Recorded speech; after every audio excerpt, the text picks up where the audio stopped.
Juan capítulo 6, versículos del 25 hasta el 40.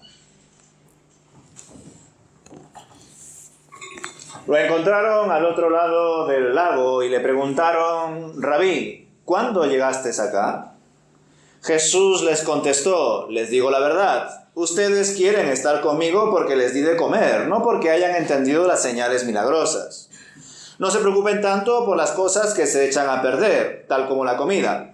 Pongan su energía en buscar la vida eterna que puede darles el Hijo del Hombre, pues Dios Padre me ha dado su sello de aprobación. Nosotros también queremos realizar las obras de Dios, contestaron ellos. ¿Qué debemos hacer? Jesús les dijo: la única obra que Dios quiere que hagan es que crean en quien Él ha enviado. Si quieres que creamos en ti, le respondieron, muéstranos una señal milagrosa. ¿Qué puedes hacer? Después de todo, nuestros antepasados comieron maná mientras andaban por el desierto. Las Escrituras dicen: Moisés les dio de comer pan del cielo. Jesús les respondió: les digo la verdad, no fue Moisés quien les dio el pan del cielo, fue mi Padre. Y ahora Él les ofrece el verdadero pan del cielo, pues el verdadero pan de Dios es el que desciende del cielo y da vida al mundo. Señor, le dijeron, danos ese pan todos los días. Jesús les respondió: yo soy el pan de vida. El que viene a mí nunca volverá a tener hambre. El que cree en mí no tendrá sed jamás. Pero ustedes no han creído en mí a pesar de que me han visto. Sin embargo, los que el Padre me ha dado vendrán a mí, y jamás los rechazaré. Pues he descendido del cielo para hacer la voluntad de Dios quien me envió, no para hacer mi propia voluntad.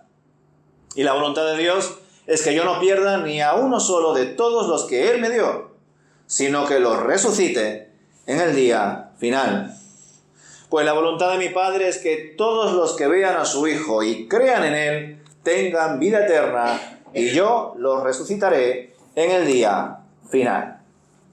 Pues hasta aquí, hermanos, leo la palabra de Dios.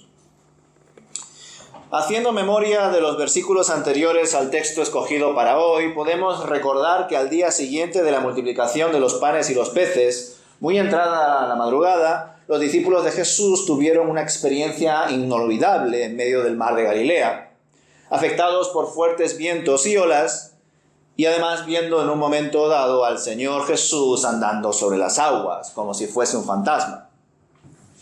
Y ese mismo día, ya por la mañana temprano, el autor de este evangelio nos informa que una multitud se encontraba buscando a Jesús en Tiberias. Y como no lo hallaron allí, fueron en búsqueda de los discípulos del Maestro, los cuales ya se encontraban en Capernaum. Acto seguido, en el versículo 25, se nos muestra rápidamente que esta multitud halló a Jesús al otro lado del mar, en Capernaum. Y debemos tener en cuenta que toda esta gente fue allí con el propósito de encontrar a los discípulos del Señor y luego seguir la pista de dónde se encontraba Jesús para por fin hallarle de nuevo. Así que la sorpresa habrá sido mayúscula para esta gente, ya que no había forma humana de que el Señor Jesús haya llegado tan rápido a ese lugar, menos aún teniendo en cuenta que solo había una barca y que la habían tomado los discípulos. ¿Con qué medios, se habrán preguntado las personas presentes, habrá llegado el Señor hasta allí? Pues una cosa es multiplicar elementos reales, físicos y tangibles como la comida, lo cual ya es increíble, pero tener casi el poder de aparecer y desaparecer o moverse tan rápido de un lado a otro, eso ya superaba cualquier imaginación, al menos en aquel tiempo.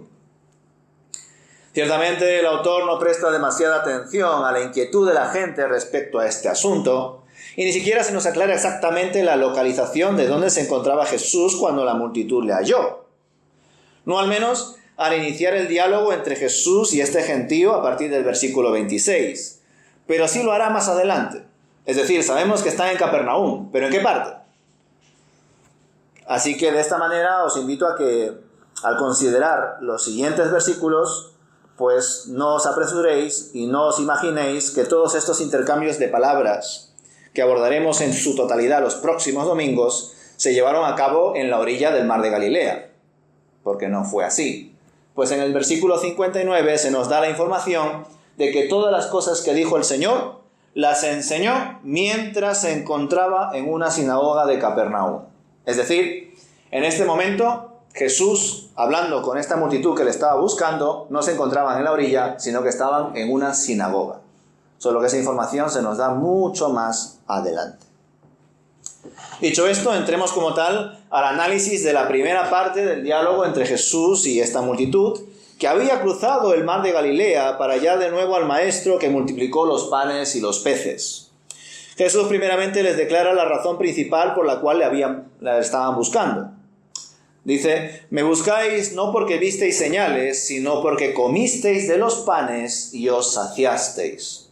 Versículo 26. Así lo podemos leer en la versión textual.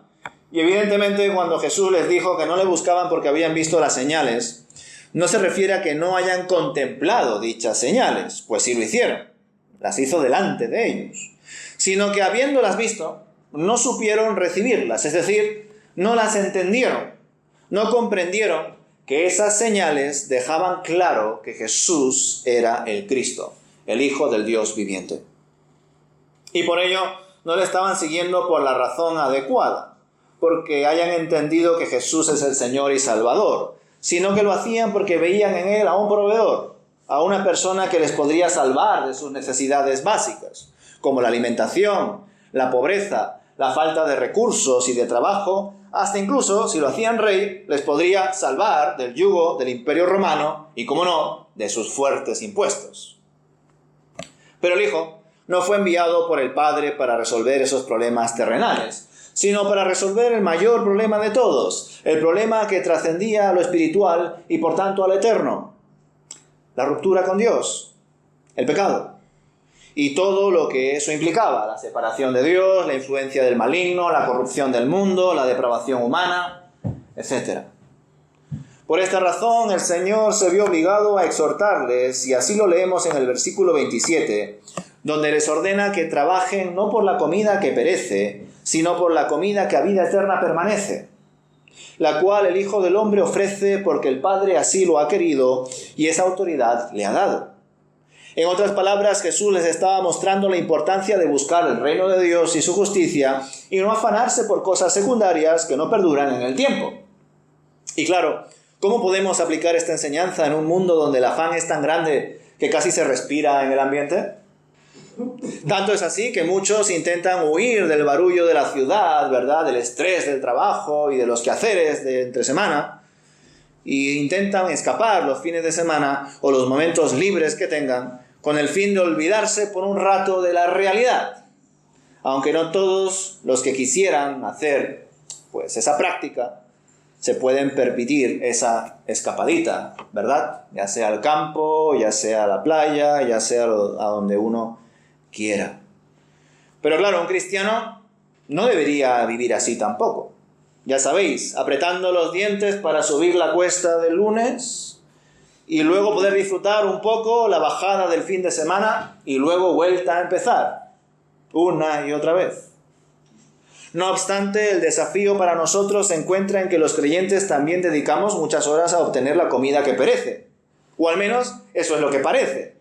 Y en efecto hacemos esto porque si no, lo que perece no es la comida, sino nosotros, lo cual es peor. Y puestos a elegir, aunque gastemos gran parte de nuestra vida en trabajar, caemos igualmente en la dinámica del sistema, ya que fuera del sistema no se puede sobrevivir. Pues, ¿quién pagaría por nosotros el alquiler o la hipoteca? Los suministros, el seguro, las facturas de esto y de aquello. Pues nadie, ¿no? Sin embargo, he ahí el reto, que no somos del mundo, pero estamos en el mundo, por lo tanto debemos vivir realidades que otras personas que no tienen al Señor también viven, pero no de la misma manera, no así.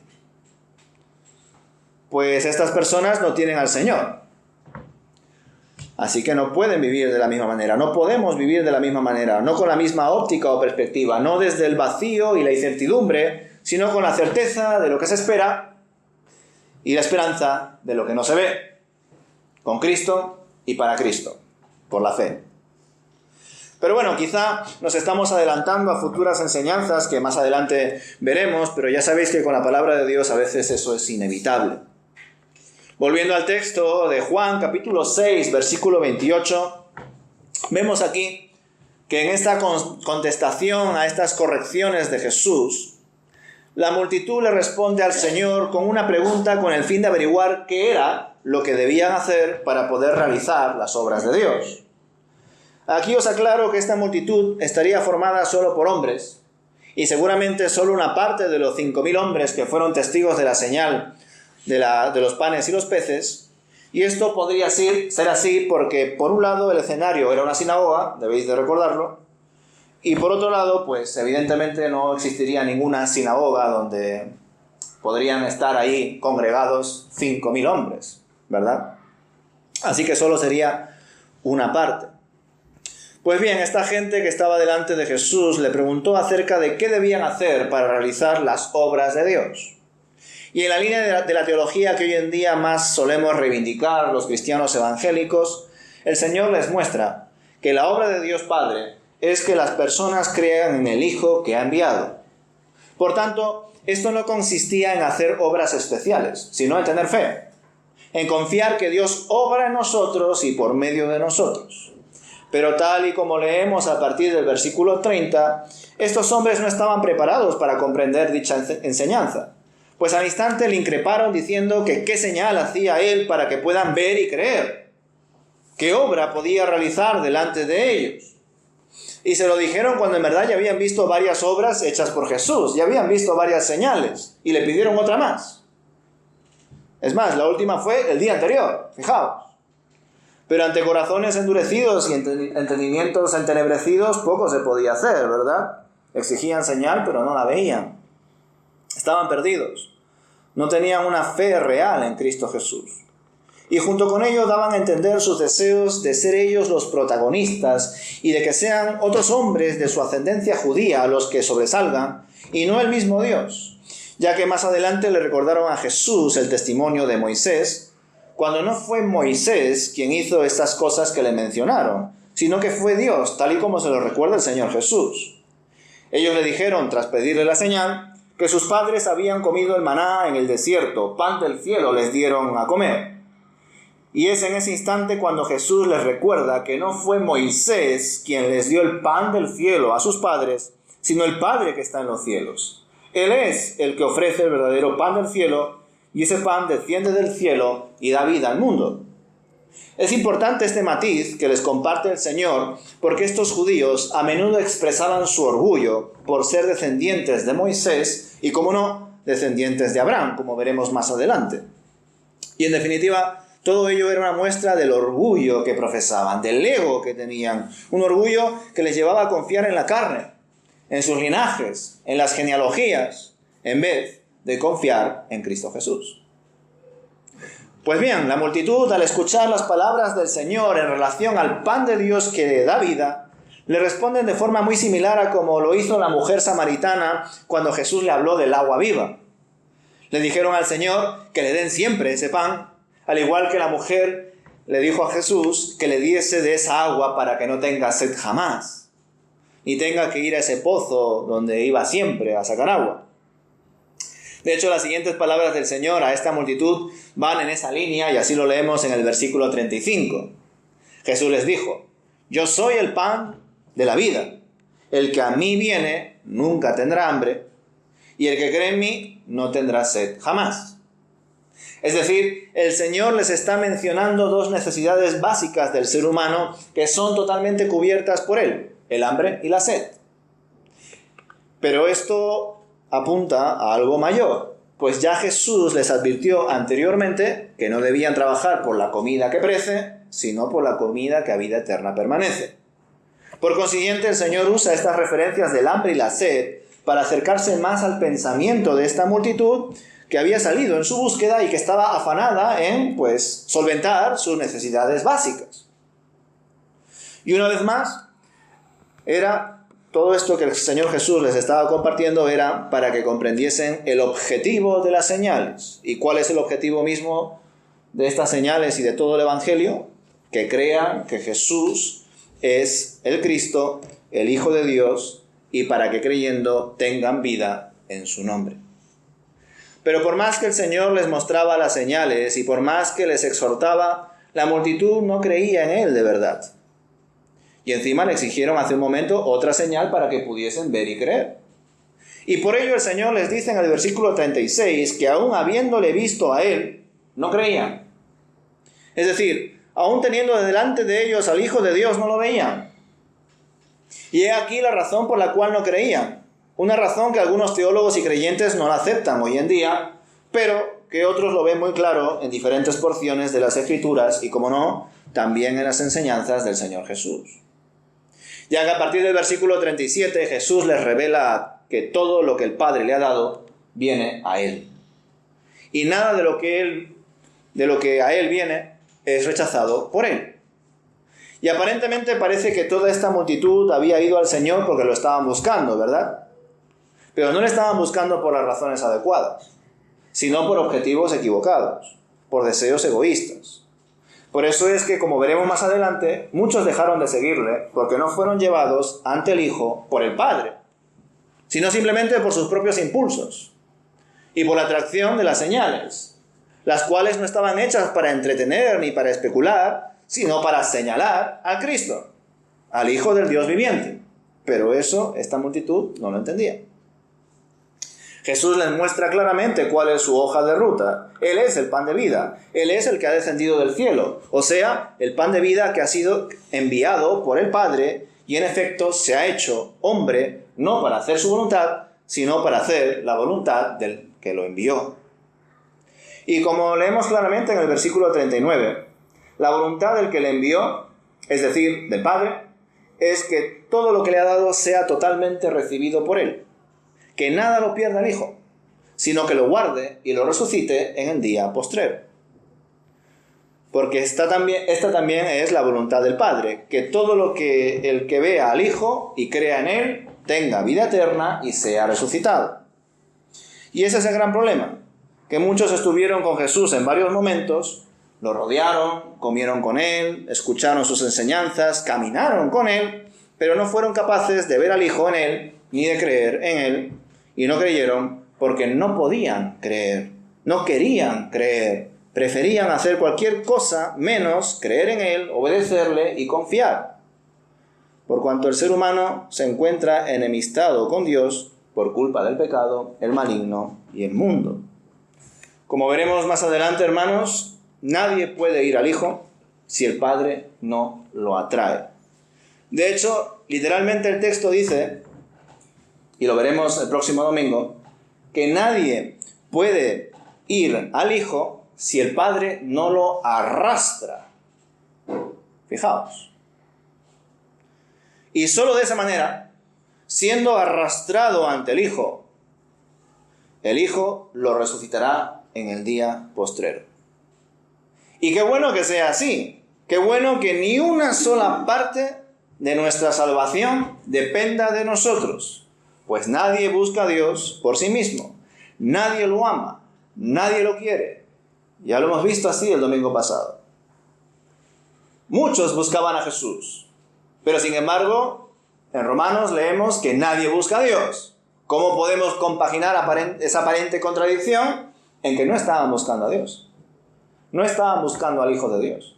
Estaban buscando a alguien que cumpla con sus expectativas, que les sustente, que les cubra en sus necesidades. Al igual que hoy en día, mucha gente no busca a Dios. No busca conocer a Dios. No busca hacer su voluntad. Sino que lo que buscan es a alguien que de algún modo les invite a pensar que les está cuidando y que les está escuchando y que de algún modo les está cumpliendo con sus deseos.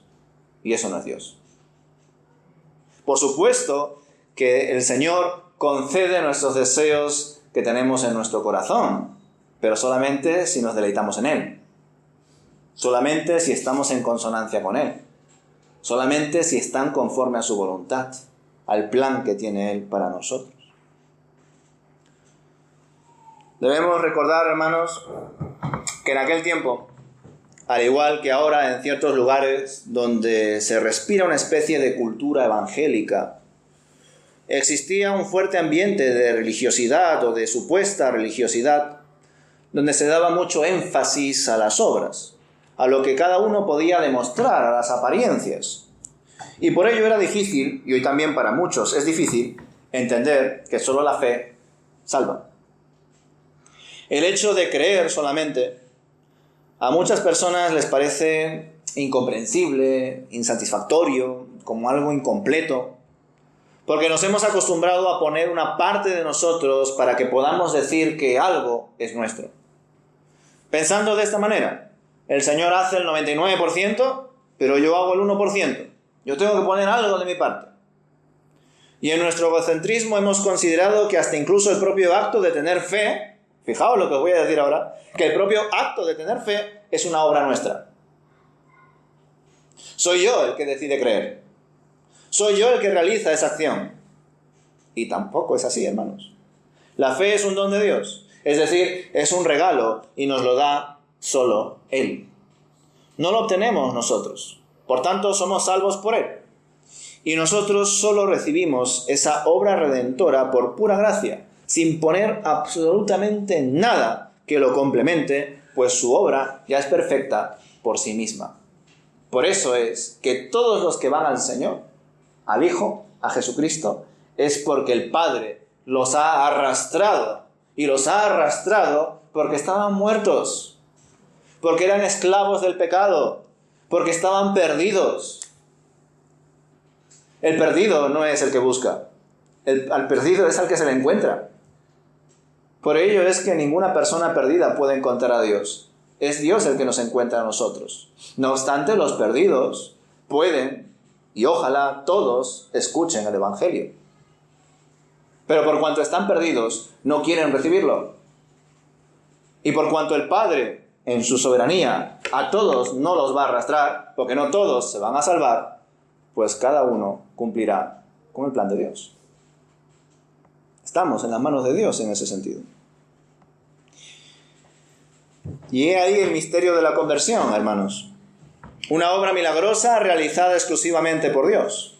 Ahora bien, ciertamente en nuestra experiencia percibimos que damos pasos de fe, lo aceptamos, ofrecemos respuesta a su buena noticia, claro que sí, pero siempre tras el acto del Santo Espíritu de Dios en nosotros, no antes. Él es el que transforma nuestro corazón y todo nuestro ser, dándonos una nueva vida en Cristo Jesús. Él nos escogió y nos conoció desde antes que naciésemos, fijaos, para que podamos ser sus hijos en el tiempo que Él ha considerado oportuno. Y en esa soberanía de su salvación debemos de confiar, en que al final se cumplirá su voluntad, sí o sí. Sea que patalees como un niño malcriado, o sea que la aceptes y des gloria a Dios, porque se va a cumplir su plan perfecto. Así que, ¿qué haremos, hermanos? ¿Qué hará la humanidad ante la realidad de que Dios está al control de todo? Dirá neciamente: yo entonces no tengo que hacer nada. Si tiene que ser, será. ¿Cuántas personas hablan así, verdad? Si tiene que ser, será. Si Dios es soberano y ya todo será según su plan, pues entonces yo me meto las manos en el bolsillo y voy con mi vida por ahí. Y ya que Dios haga. Pues definitivamente no, hermanos, no podemos hablar así neciamente. Los que ya hemos creído en el Señor sabemos que Él nos exige responsabilidades, que debemos actuar, pero después de la obra perfecta que Él ha hecho en nuestros corazones, que antes eran de piedra y que ahora son de carne. Después de que Él haya roto las cadenas del pecado y que ahora podamos ser libres en Cristo Jesús. Después de haber estado muertos y ahora vivimos. No antes. Por tanto, recordemos lo siguiente. Todo lo que tiene que hacer un pecador es mirar a Cristo y vivir. Creer en Él y ser salvo. Parece simple, ¿verdad? Todo lo que tiene que hacer un pecador es solamente ver a Jesús, creer en Él y vivir. Nada más. Desgraciadamente para muchos hacer eso es imposible. Porque se encuentran absortos en sí mismos, están llenos de sí mismos, mirándose a sí mismos Pero por la gracia de Dios, algunos ponemos los ojos en Jesús. Y por Él, no por nosotros. No es nuestro mérito, es su gracia. Y gracias a que podemos centrarnos en Él, dejamos ya de estar llenos de nosotros mismos, de fijarnos constantemente en nosotros, de cultivar nuestro ego para poner nuestros ojos en Jesús, el verdadero alimento que necesitamos, el pan de vida, el autor y consumador de la fe. Y ahí la clave, hermanos. Él es el autor, es decir, Él es el que empieza la obra en nosotros, y Él es el que nos da el don de la fe, y Él es quien lleva su obra hasta su plenitud, hasta su acabado final.